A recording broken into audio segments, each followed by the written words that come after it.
Welcome. My name is Guy.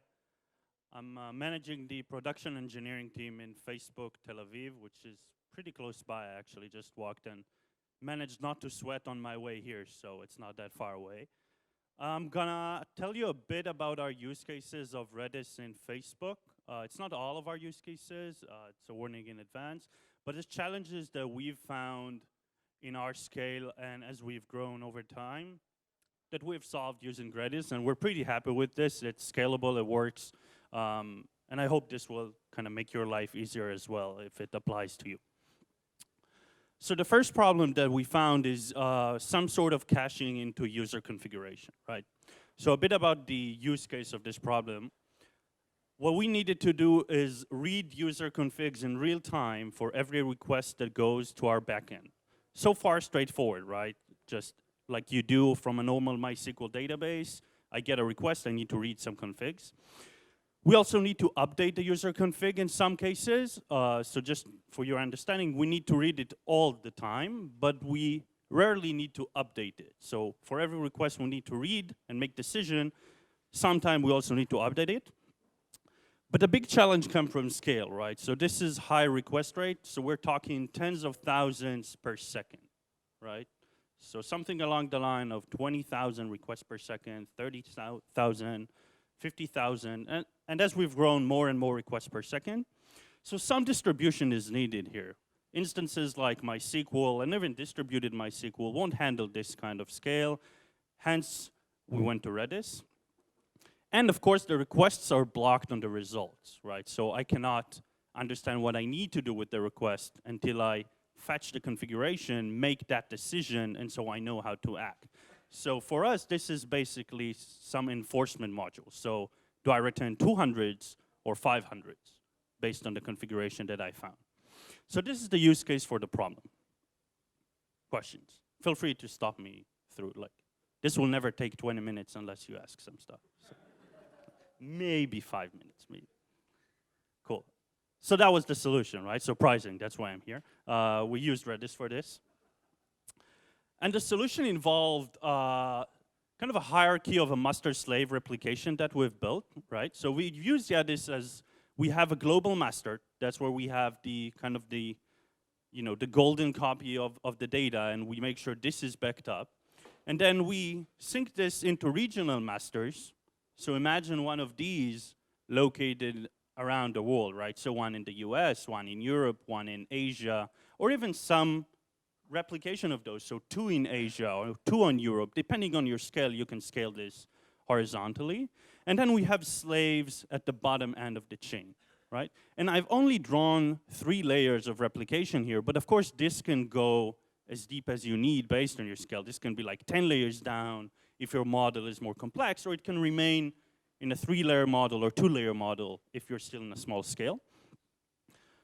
So this is it. So let's talk about what this gave us and how this answered the question. I've kind of scaled this down over there so we can talk about this as we go on the solution.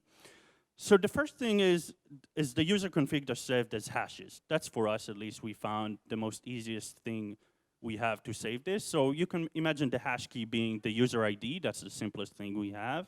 Or some MD5 over user ID if you want to distribute this accordingly and evenly. And then the multi-level replication that we have brings the data closer to the server that queries it. So if you take the slaves there, let's see if the laser works. It does not work. It works here, does not work here. Okay, so the slaves,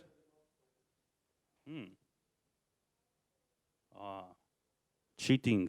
So the slaves here at the bottom end of the replication is basically either a local host copy of the server performing the GET request to get this information, or somewhere very close by to the server that is actually querying for the configuration of those hashes, right? So the latency is very small, right? Because the problem that we had is we need to get the data as soon as possible to make decisions. Reads are distributed across the slaves. So with this model, at the final end of the chain, we have 3 slaves in each region, but of course this scales as you want. So I can have 50 slaves here if I need to distribute the read request, and as I've mentioned, we have tens of thousands of those every second. So if more requests per seconds are needed, more slaves can be added. This is very scalable in each way, either horizontally by adding more slaves, or vertically by adding more chains in the replication layers along those.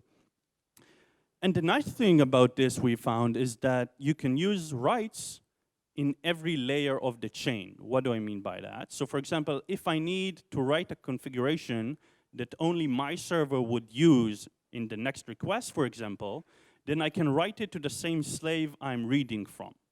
But if I need to write something that all of my region would use, then I will write it to the regional master. But if I need something that all of the global server would use, I would then write it to the global master. So depending on where I need this data, I can choose which master I write it to, and then it will propagate accordingly to the slaves. A bit of code. So I've mentioned that we have the slaves here, and I've mentioned this can go from like 1 slave into 1,000 slaves, and I have the servers that need to read from this, and I want to balance the load equally, of course. So this is what we use. It's a very simple hashing based on the host name. I'm going to walk you through this just so you'll have it, and feel free to use this if you want. So basically, I just take the shard key as my host name, like the fully qualified domain name. I then use a hashing function based on that and modulo it by the number of slaves that I have, which gives me a random position in the array, and then pick that position. Right? So with enough scale, this is of course not bucketing, because you can get uneven odds if you have a small data set. But with enough scale, for example, 10,000 servers reading from 1,000 slaves, this is random enough to balance your load. If you need something equally balanced, this might not be it, then you can use standard bucketing. The also nice thing about this is that you could just put this in your standard attributes file in Chef, Puppet, or whatever you use, that would just be applicable for any server because it uses the fully qualified domain name regardless of the function of that server. So if you later need to use Redis, you just have a random Redis you can use. Cool. Second use case, with MIMS this time. So the second use case for us was data processing. Specifically, we wanted to process stats. And the problem boils down to, of course, is that the amount of data is too damn high, right? It always is too damn high. And for us, data processing and insertion into a long-term storage takes time. So the processing itself, let alone the insertion into something, usually takes a lot of time. But then on the other hand, stats are needed in real time for the user. So I want to perform requests, and I want to see the results right now. I don't want to wait hours until this processing is finished. Guess what the solution is? Surprise. So how we built this is splitting the processing into 2 processing modules, 2 different pipelines. So the first was, let's keep the long processing as it is. There's no point in trying to optimize that. Let's process a day of data each day, and if it takes hours, that's fine. Right? We're gonna have a lot of data. We're not gonna manage to process this real time. Let it take several hours each day. We'll start after midnight and process the day back. But then in parallel, let's use something that has a very quick insertion into its methods, like Redis, but that we can eventually let go of because we don't have infinite number of gigabytes in memory while the long processing is running. So what we did is, we have tailors processing in real time and inserting them into sharded Redis cluster. We're using hashes increment by to increase the counters. We found it very easy to process stats that way. And we, of course, update this in bulks, batches. And the nice thing is you get the auto deletion over time for free with Redis. You just use the TTL when you insert it. So you can set this for 3 days, right? And in those 3 days, for sure, your first process that takes only several hours is going to be done by now. So the only thing you need to adjust is your backend to be able to read from 2 input sources, one holding the data long term, while the other is holding the data short term. And again, what you're getting at here is stop trying to process everything real time as you scale. There's always some disadvantage here. Either it's going to be a lot of hardware, or it's going to take too much time and you won't keep up. So we just split it in two. Again, this was applicable for our use case. It might be applicable for yours.